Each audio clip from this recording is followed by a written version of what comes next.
Oi, leitores! Eu resolvi fazer esse vídeo do nada agora, porque eu comecei a ler Hamlet, do Shakespeare. Como vocês podem ver no título, é um vlog lendo Hamlet. E eu comecei a fazer também as anotações sobre o livro. E por que eu decidi fazer esse vlog, gente? Porque eu comecei a ler o livro, que no caso é uma peça muito famosa e tal, muita gente conhece a história, só que eu não conheço muito bem a história. Eu não me lembro se é uma tragédia, deve ser, não sei se é, enfim. Só que assim, eu comecei a ler e eu achei esse começo do livro muito engraçado.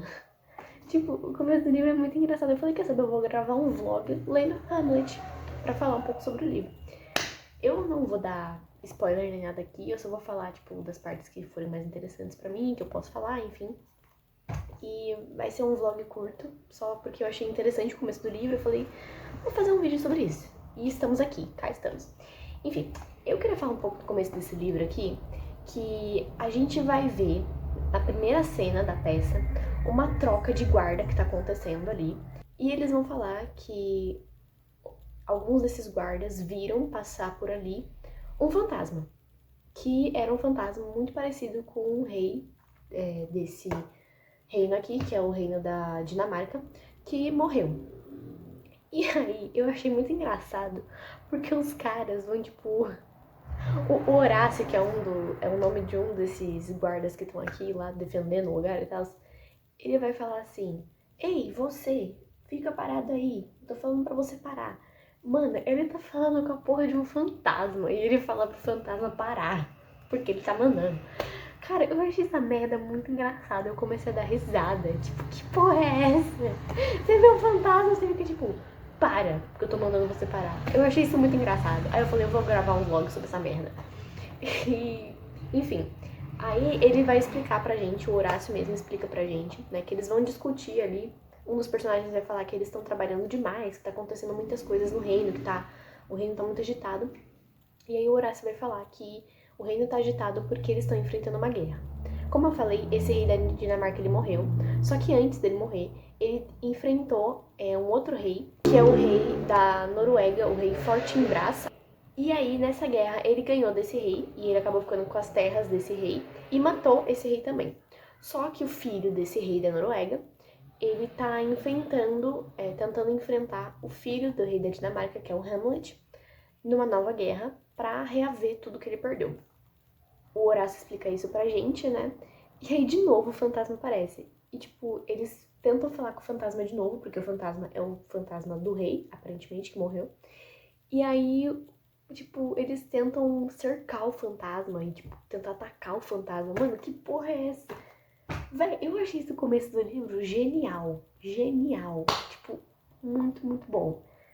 Enfim, eu vou voltar aqui pra falar com vocês de novo. Não sei se eu vou fazer cena por cena, porque eu acho que senão o vlog vai ficar gigantesco.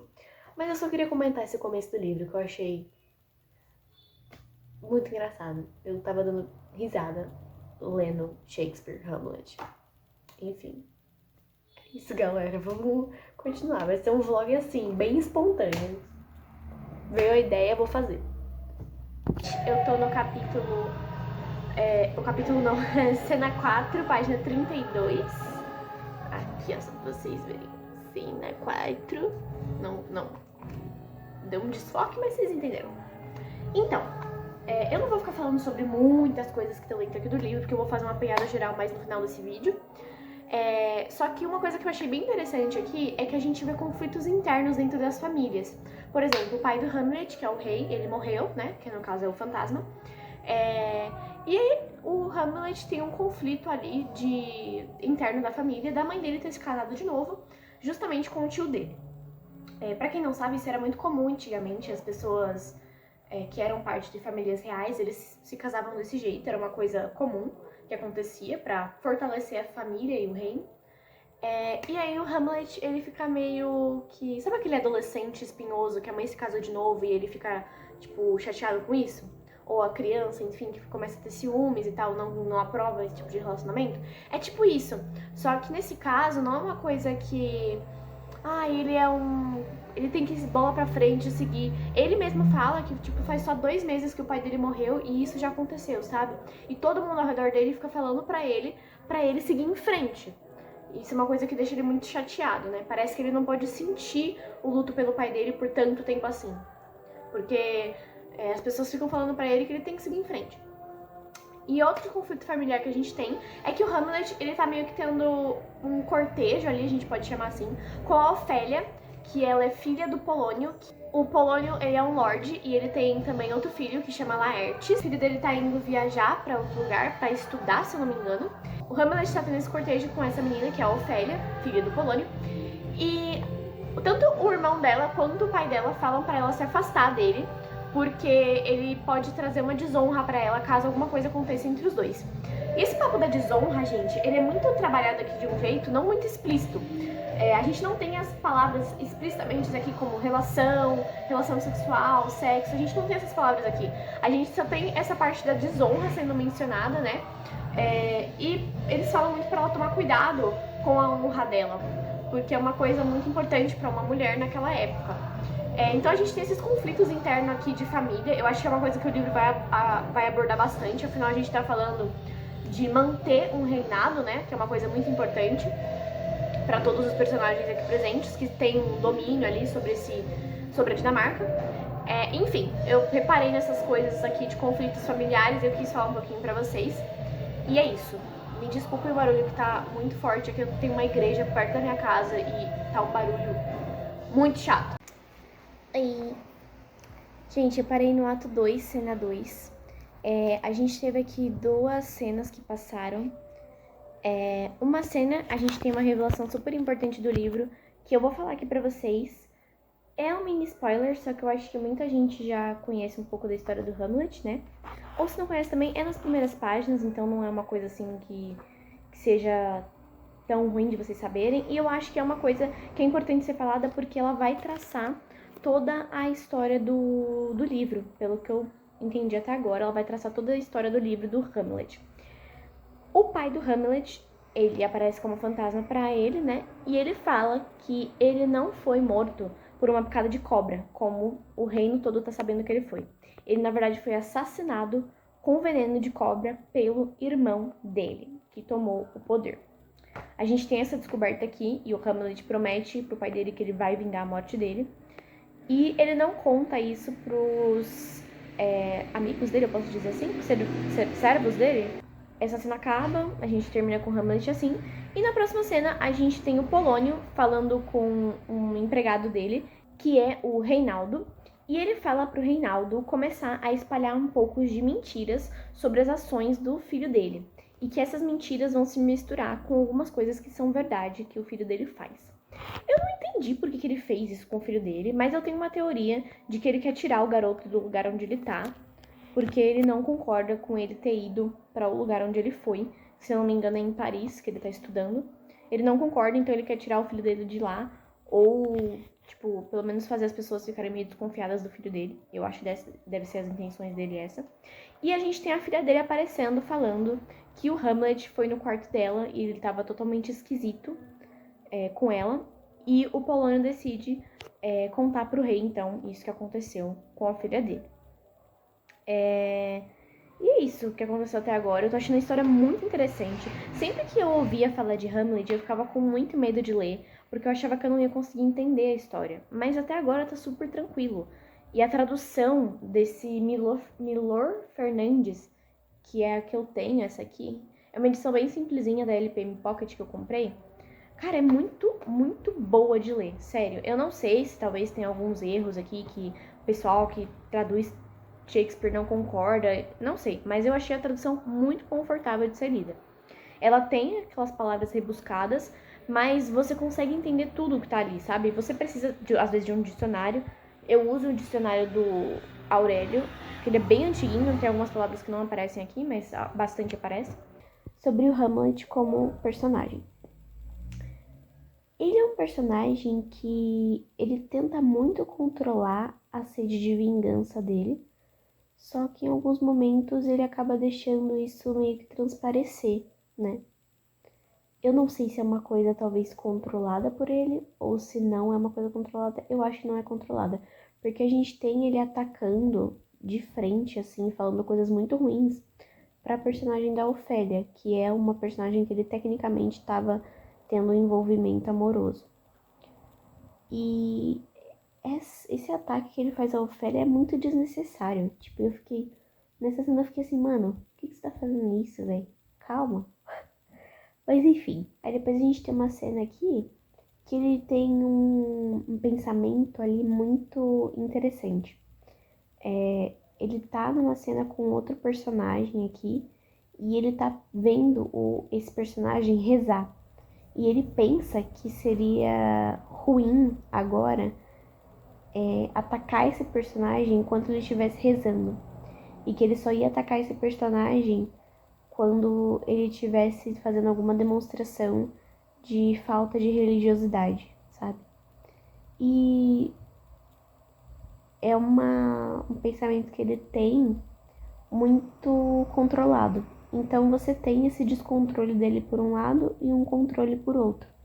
Então ele é um personagem muito confuso, sabe? Ele tá extremamente confuso, mas ao mesmo tempo ele é muito inteligente. Então, tipo, é uma dor, uma vingança, uma raiva controlada que ao mesmo tempo é descontrolada, sabe? Achei legal comentar isso com vocês aqui sobre o Hamlet. E, cara, tem tanta coisa dentro desse texto que dá pra comentar. As questões religiosas que aparecem aqui, as questões de moralidade social que aparecem aqui, que são muito relevantes pra época. Cara, é um texto, assim, muito rico, sabe? Em 2 parágrafos você tem muita coisa pra falar, sabe? Não é uma coisa só, são muitas coisas. E, realmente, a escrita de Shakespeare, foda. Não tem outra palavra pra falar, como diria minha amiga Agatha, foda. A gente tem aqui o Hamlet se metendo ali no meio de uma peça de teatro.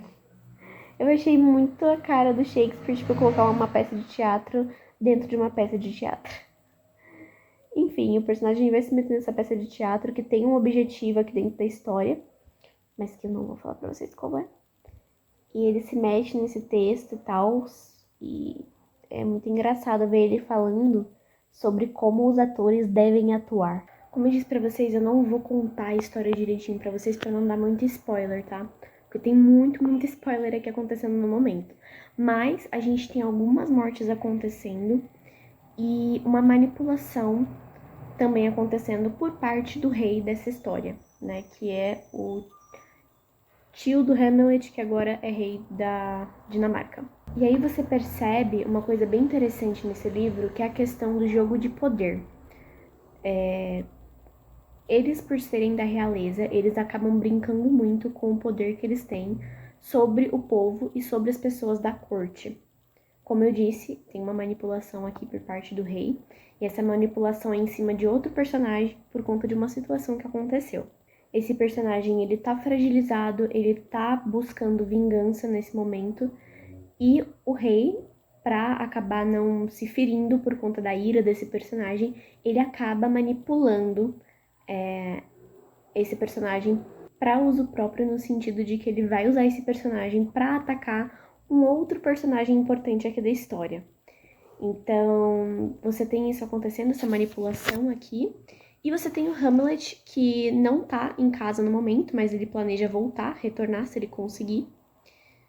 E ele é um personagem que tá muito confuso aqui na história, sabe? Ao mesmo tempo que ele tá buscando vingança, mas ele tá tentando buscar poder para conseguir tomar as rédeas da situação que tá acontecendo com ele. Eu acho que eu vou terminar esse livro amanhã, provavelmente. Hoje eu não vou conseguir terminar ele não, porque eu tô lendo outras coisas, né? E é isso. Eu tô na página 127, cena 2 do ato 5, ou ato 4, deixa eu ver aqui. Do ato 5, isso aí. A gente teve uma morte de uma personagem aqui importante na história. Não tão importante, mas um pouco importante. E antes dessa personagem ser enterrada, a gente vai ter uma discussão ali dos coveiros sobre essa pessoa.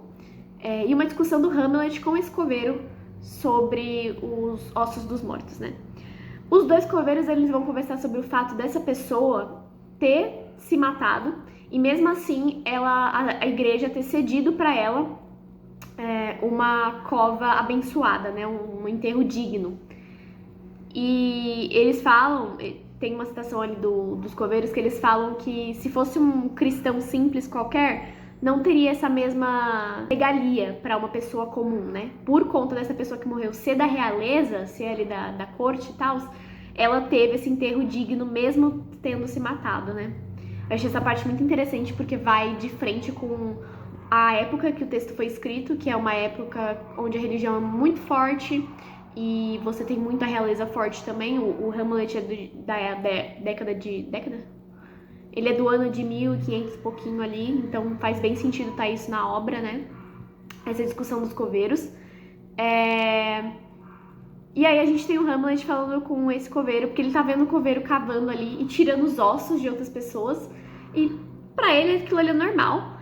Aí o Hamlet fica assustado porque ele fala, nossa, esses ossos poderiam ter sido de um advogado, de uma pessoa importante, sei lá o quê. E aí fica a reflexão, tá, mas essas pessoas eram importantes em vida. Agora elas só são ossos. Só isso que elas são. E o coveiro trata eles como eles são, ossos, né? E o Hamlet até reconhece um desses ossos, né? Na verdade, quem reconhece é o coveiro. Ele fala pro Hamlet que é um bobo da corte da época do pai dele, né? Antes do pai dele ter morrido. O nome do bobo da corte é Ioric. E o Hamlet se lembrou dele quando o coveiro falou pra ele quem era, né? Bem interessante, a gente tem essa discussão aqui.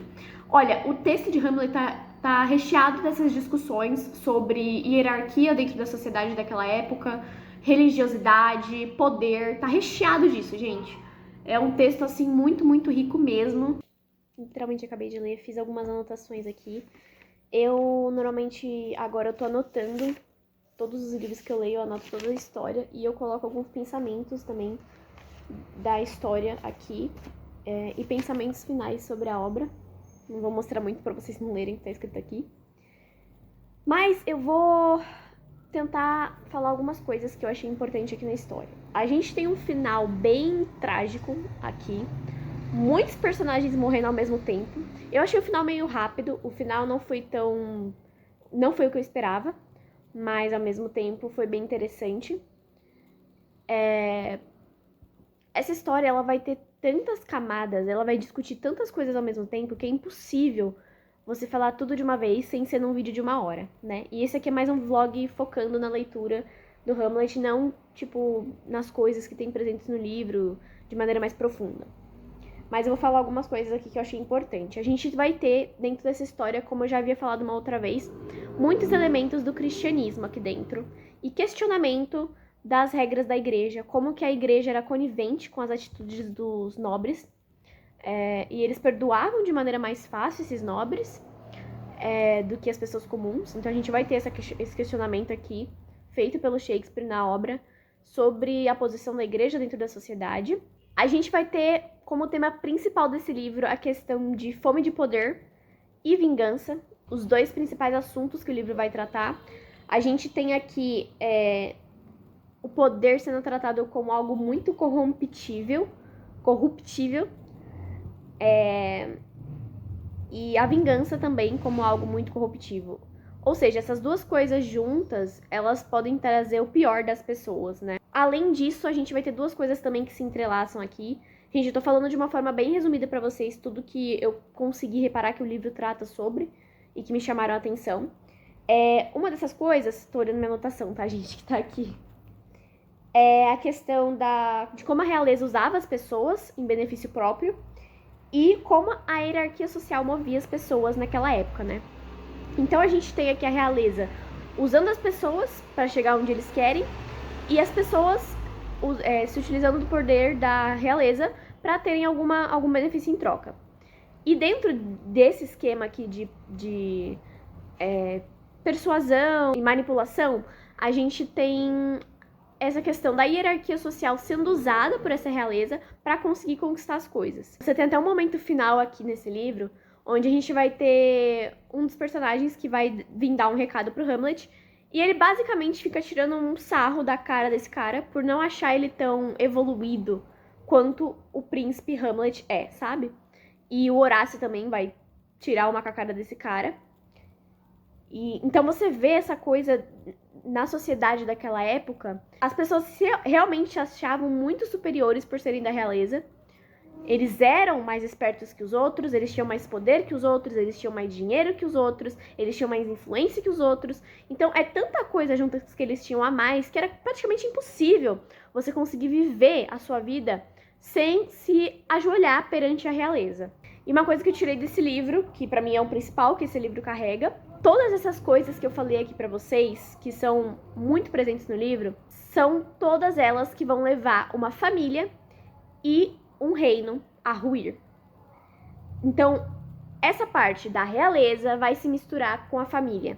A família é a realeza. E todas essas coisas juntas aqui estragam a família e a realeza, sabe? E, consequentemente, o reino também é estragado, né? A vida das pessoas comuns é estragada por conta de loucuras cometidas dentro desse mundo de reis, rainhas, príncipes, princesas, enfim. Foi uma leitura muito boa, de verdade. Eu espero reler, provavelmente eu vou reler. Tem muita coisa pra se tirar desse livro, muita coisa mesmo. Leiam com atenção. Em alguns momentos eu percebi que eu ficava meio fora de órbita, não tava prestando muita atenção. E você tem que prestar atenção pra conseguir entender essa história. É sempre o que eu falei pra vocês. Clássicos não são difíceis de ler, eles precisam de atenção. É diferente. Quando a gente tá lendo um livro assim que é mais contemporâneo, ou que a história mesmo é mais simples, por exemplo, que é um livro de romance, hot, vamos supor aqui. Ele tem uma sinopse mais simples. Os textos de Shakespeare, eles são muito complexos, sabe? E eu comecei a reparar isso com Hamlet, porque eu já tive outras experiências com Shakespeare que não me trouxeram tantas informações e tanto, assim, vontade de continuar a leitura quanto essa obra aqui de Shakespeare. E eu espero que esse vídeo aqui faça vocês lerem essa obra, uma obra muito relevante, que mostra aspectos relevantes dentro da sociedade há muito, muito tempo, que desde essa época aqui até os dias de hoje são relevantes, muito relevantes se a gente for falar de questão política do Brasil e do resto do mundo. Gente, tá tudo nesse livro e tudo na vida real, sabe? Enfim, muito bom, eu recomendo demais esse livro. Leiam se vocês puderem. E é isso, até um próximo vídeo e tchau, tchau. Boa leitura!